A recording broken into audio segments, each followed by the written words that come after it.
I've spent my life working with music, and it's still mysterious to me in some ways. And I would say probably most musicians would say that, and that's part of the magical attraction of it for us, you know? We're like sort of moths to this flame of mystery.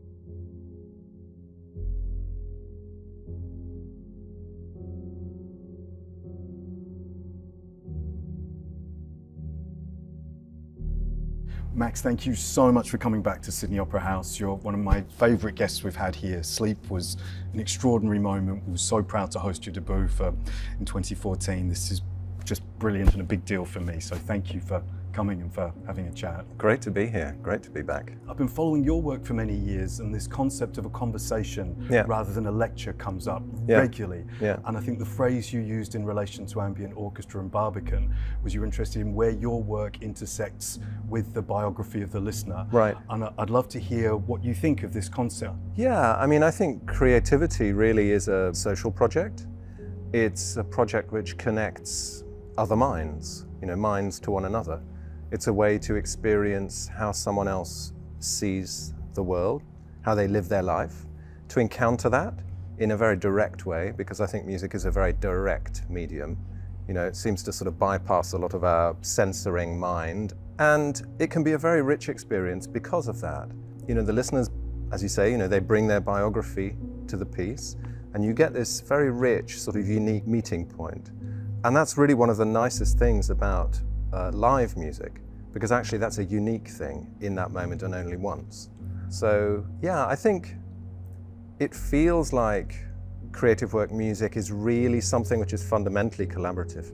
There's something inherently generous in this idea of looking to have a conversation rather than a lecture. Was there music you sort of respected but felt it wasn't having a conversation with its audience that led you to want to have a wider, more open approach?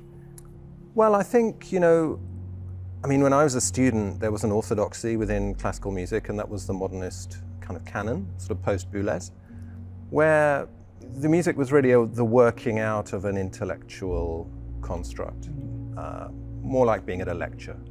And really, there was this sort of feeling that the music was sort of cleverer than you. And obviously, that's very alienating, you know? I really felt that wasn't what I wanted to do. You know, I wanted to have kind of a static position, a language which was comprehensible. Because for me, creativity is about communication. You know, if you want to communicate, you want to try and be intelligible in some way. So I kind of stripped away all of that complexity. And I was sort of looking for a language which was, in a way, quite plain spoken, quite sort of straightforward. Minimal, really. That approach can have a profound emotional effect as well, or instead of a purely intellectual one. I love this idea of music bypassing things. I've always thought of music as one of the most powerful art forms. I love literature, I love, you know, visual art, but music always reminds me of scent. It goes in and you can't help but be somewhere. What is it for you about music that does this profound, fast effect? Well, it is like scent. I mean, it's interesting with music because, you know, I've spent my life working with music, and it's still mysterious to me in some ways. And I would say probably most musicians would say that, and that's part of the magical attraction of it for us, you know. We're like sort of moths to this flame of mystery. You know, we work with it all the time.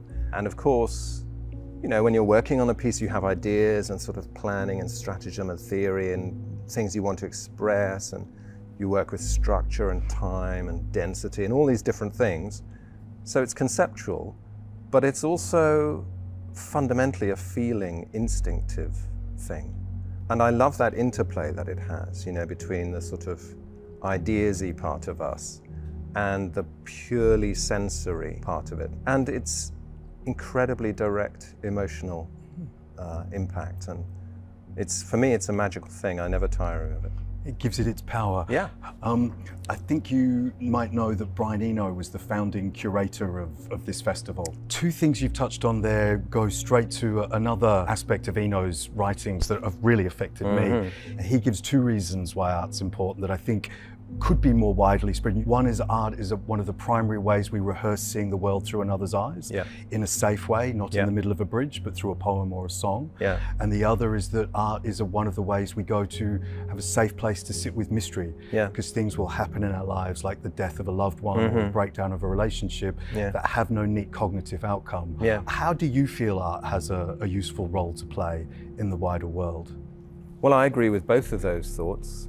I think creativity can also be a place to reflect on specific themes and ideas. Again, going back a little bit to Brian's idea of sort of rehearsing specific things within a creative framework. I mean, it makes me think about Voices, a piece from 2019. So this was during the sort of dark days of the Trump years, and Yulia and I were, like a lot of people, feeling a bit hopeless and wondered, what could we do? So we started thinking about the Universal Declaration of Human Rights. And that seemed to me something I could get behind, and something that kind of made me feel better when I read it, right?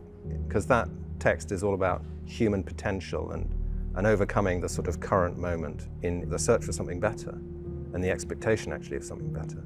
So I made this piece, Voices. So Voices is essentially it's like a place to think about the Universal Declaration.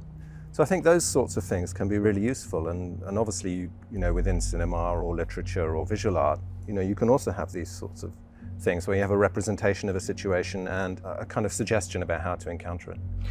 Voices was a profoundly affecting work. I first discovered it in the pandemic, and it was an absolute refuge and a beautiful refraction of the concept of a document I'd probably seen as a little dry, but the way the voices that you gave to it and the surrounding support of the music was genuinely affecting.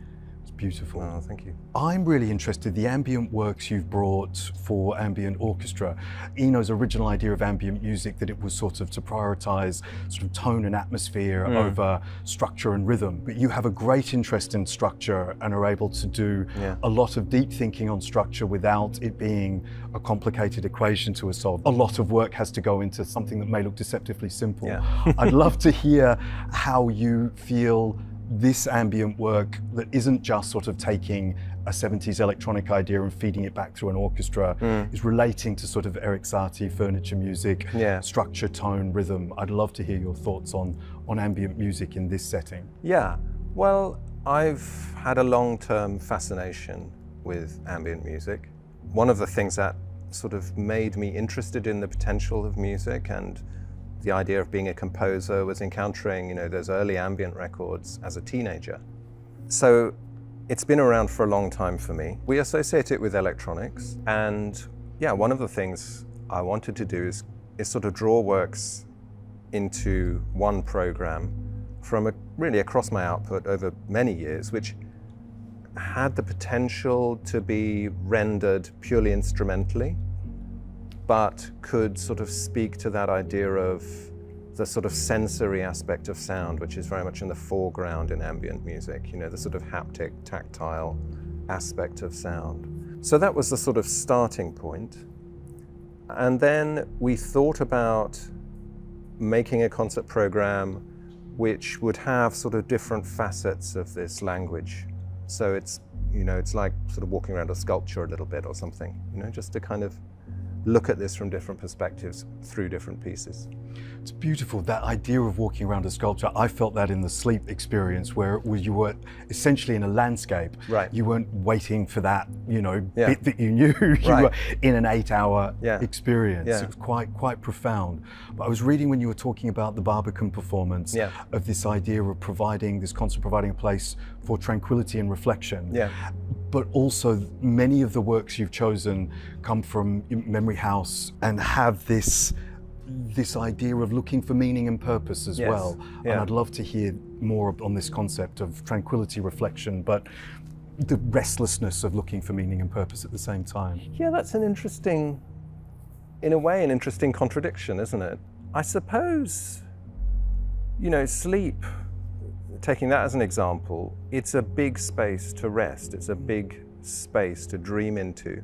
And it's also an invitation to kind of switch off and stop. And one of the things that happened over the years we've played Sleep, a lot of people have written to us or commented, and about their experiences. And one of the very common things is that people really reflect on the big questions of their lives while listening to this music, while inhabiting this space. And I think that's to do with the fact that, you know, we don't often give ourselves a time to just stop. And when we do stop, all the stuff we've been trying not to think about actually just sort of bubbles up, you know, actually the real questions, the fundamental questions, you know, why am I doing what I'm doing? Why am I here? You know, all of this stuff. And I think in a way that sort of leads naturally to these sorts of questions that this music is all about, you know, the big stuff, the big human questions. And this is like a musical space to sort of reflect on those things. Are you conscious of those big questions as you're composing and writing, or is it something you step back and see as sort of as an invisible architecture that was underpinning it the whole time? Well, I mean, those questions are what make me want to write things in the first place. So, you know, a piece like Voices or Sleep, I mean, they seem to me to be important things, you know, and it's the things that seem to me to be important that kind of make me want to write a piece. They are the parts of your work that affect me enormously, and it's a huge privilege to have you here, Max. Thank you so much for coming once again, and we'll have you back as soon as possible. It's great to be here. Thank you. Thanks.